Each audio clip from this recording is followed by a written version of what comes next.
All right. Well, good to see you all today. All right, Landon, if you might click the next slide, that would be great. Thank you. Okay, so to start with today, I wonder how many of you are familiar with Lewis Carroll's second book. Lewis Carroll's second book. You will know the first book that Lewis Carroll wrote made him quite famous way back in the 1800s. Lewis Carroll wrote Alice in Wonderland, okay? Alice in Wonderland made him quite, I think Lewis Carroll was an early proponent of LSD. I don't know. Crazy stuff. I read it. Crazy stuff. Lewis Carroll, Alice in Wonderland. Then he wrote a second follow-up story some years thereafter. Does anybody know the second story? Only one person knew it in Dakota Church. Through the Looking Glass. Through the Looking Glass, okay? So Lewis Carroll, quite famous, he writes this second one. And Through the Looking Glass, since none of you seem to know what it was, it's Alice goes through a mirror. And of course, going through a mirror, Alice finds herself in a backwards world. So if you're wanting to go somewhere, if you start walking towards it, so the story goes, you will actually find yourself further away. But if you want to go somewhere, you have to do the opposite by walking away from it, and you finally get there. Everything's backwards, okay? Lewis Carroll, quite the crazy guy. That's the story. Backwards thinking. Does anybody cut their own hair? In the mirror? I'd cut my ears off. I mean, everything's backwards, just like Lewis Carroll's Through the Looking Glass. And so that's the kind of life Jesus is inviting us to today. That's backwards, inside out kind of looking way at things is just the way Jesus is inviting his followers to follow him. Okay, so Becky skillfully read for us Mark chapter 8, verses 27 through 38, I think it was. And in that story, we have this big event at Caesarea Philippi. Now, when they're going there, we've talked about that. Jesus says to the fellas, hey guys, who do you say that I am? Who do other people say that I am? Peter says, dude, you're the Messiah. You're the King. You're the anointed one. You're the Christ. Yeah. And Jesus, of course, approves of that. That's because that's true. And then Jesus says, you're right, and I'm going to go and I'm going to get like all killed and stuff and get raised from the dead. Peter can't believe it. Peter takes him aside, and Peter is like, dude, shut up. Jesus, just shut up. Maybe, I don't know, punched him in the shoulder or something, like, what are you doing?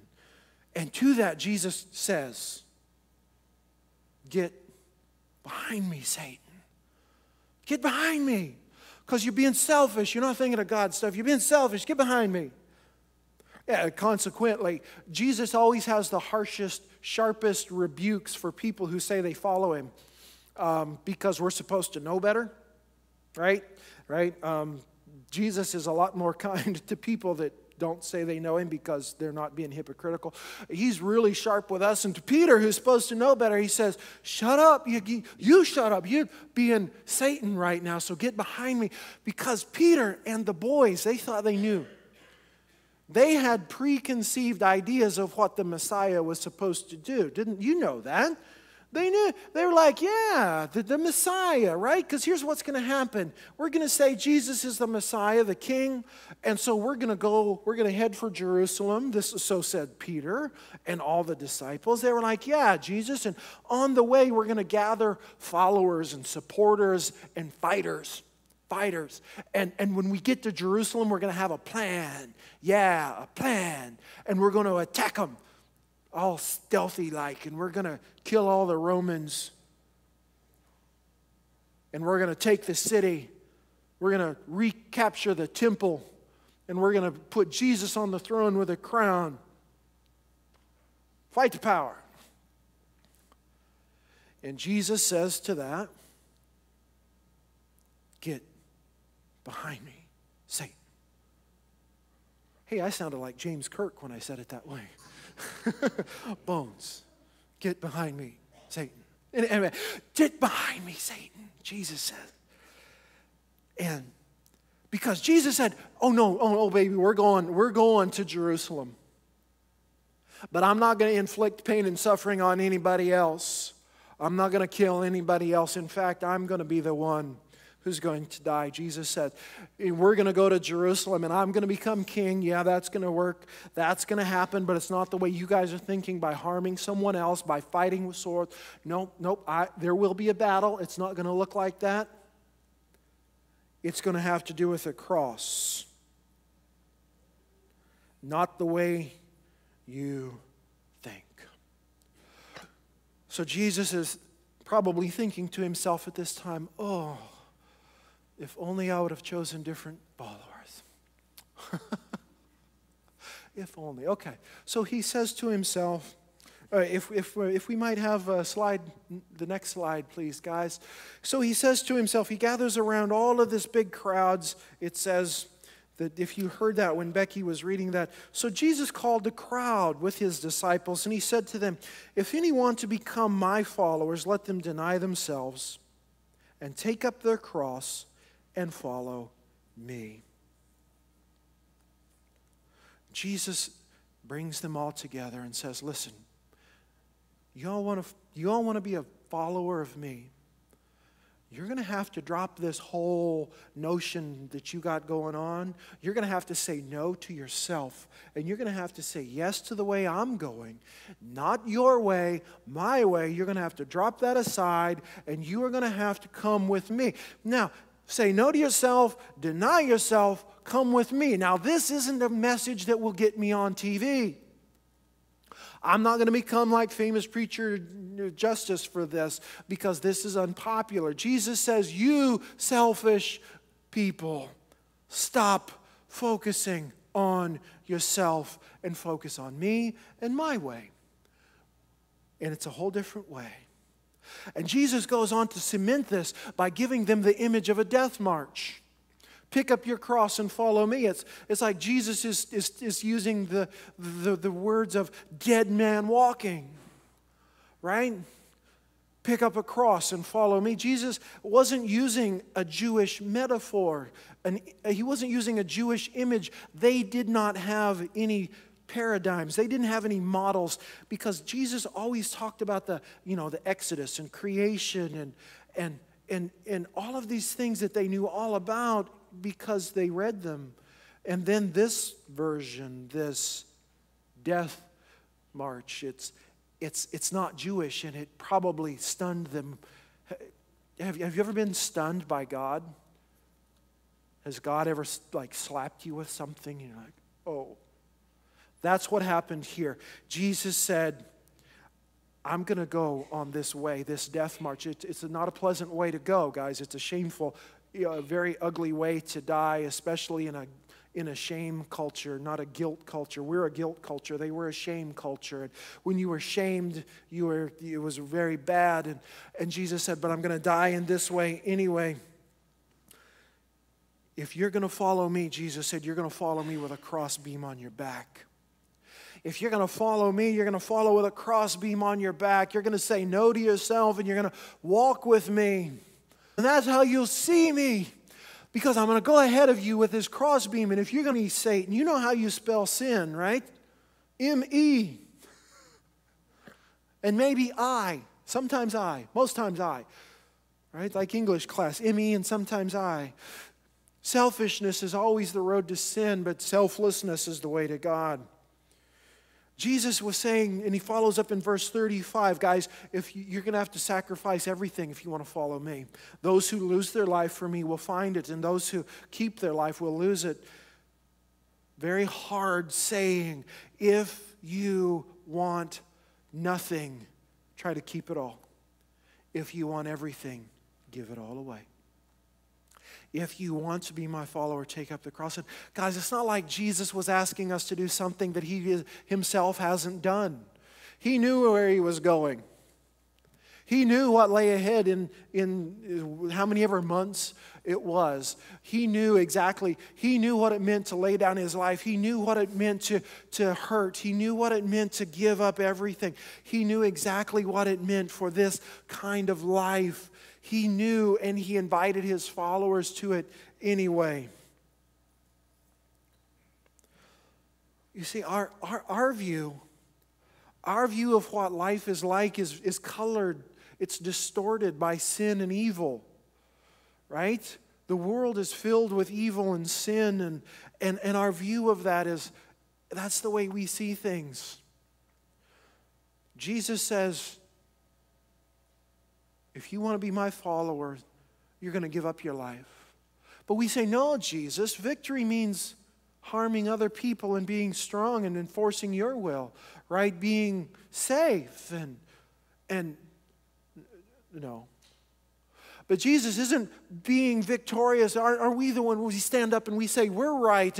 And Jesus, we make sure that everybody knows we're right. And he says, no, you make sure that God is right and you give up your life for them. And Jesus, it's do unto others before they do unto you.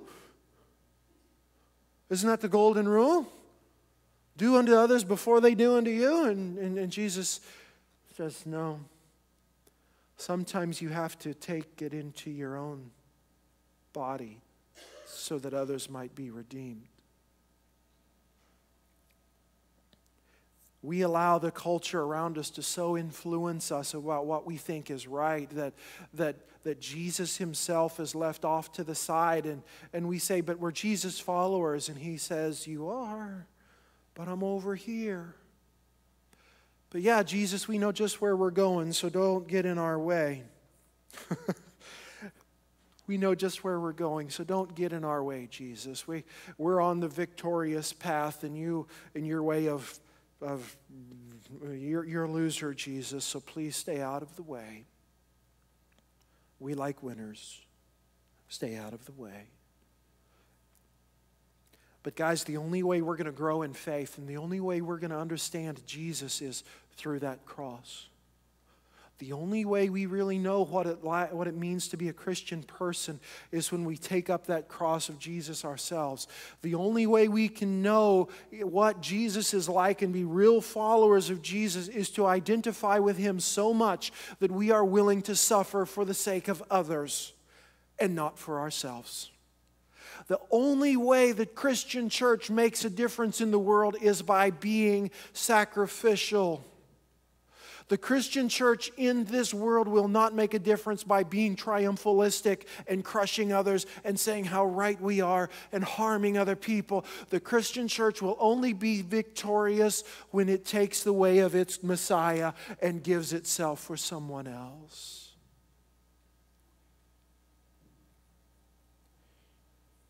That's the only possible way.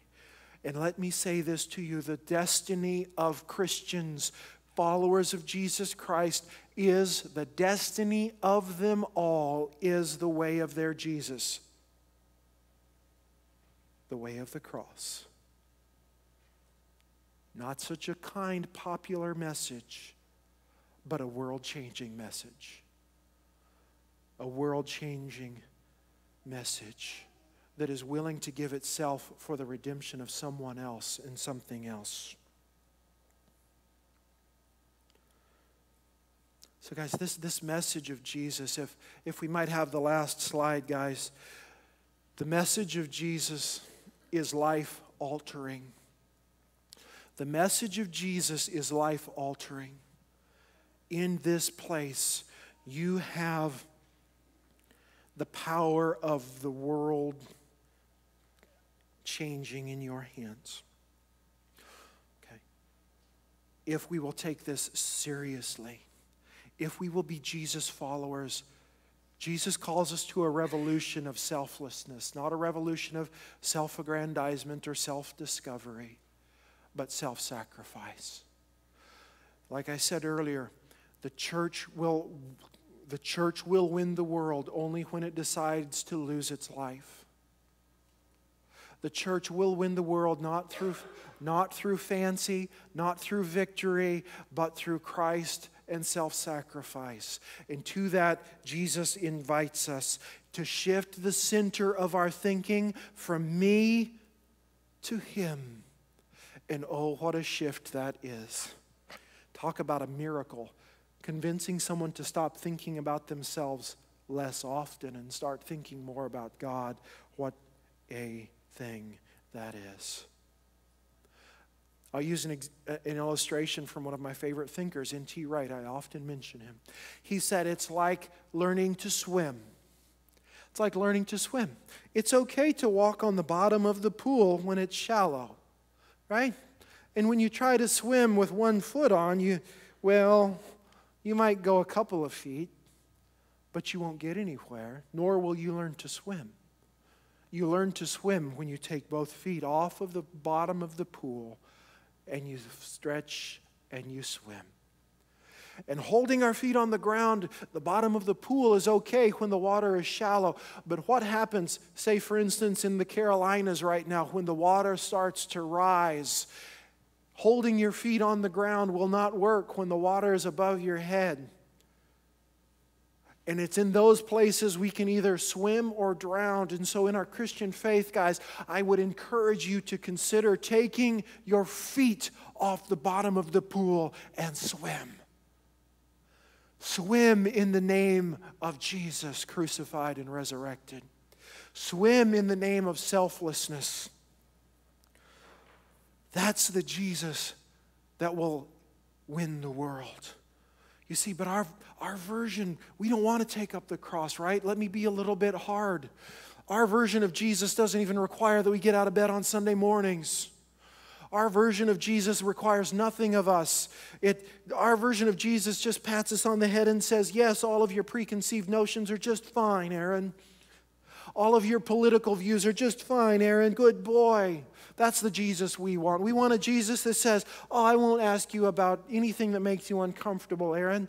I won't ask you for money. I won't ask you for time. I won't ask you for service. No, good boy, Aaron. I won't ask you to forgive people who make you mad or who harm you. I won't ask you to do any of that. You just be the same as you are and keep things just the way they are. You're fine. And I say, yes, Jesus, I think you're right. Jesus, I like to worship me. Jesus, I like the way things are. Jesus, I like you making no demands on me. Jesus, I like to be comfortable. Jesus, I like to crucify other church members with my words. Jesus, I like to be unforgiving. Jesus, you see, this is the way I roll. Jesus, don't ask me to take up a cross. Let me beat other people up with it. You see, Jesus, let me be angry and hold on to tradition more than I hold on to those who would lose their life. Let me think about myself more than other people who need Jesus. Let me be angry and bitter and Minnesota nice. Jesus, that's the way I like it. And of course, Jesus says to that the same thing he said to Peter. Aaron, you're being Satan right now. Get away from me.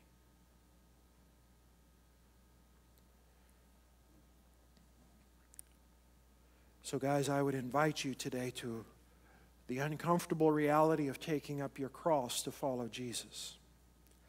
As a closing image, I would like to present to you, imagine this. The call to take up your cross and follow Jesus, take up your cross and follow Jesus, rings like a giant bell from a huge steeple in a church building far away.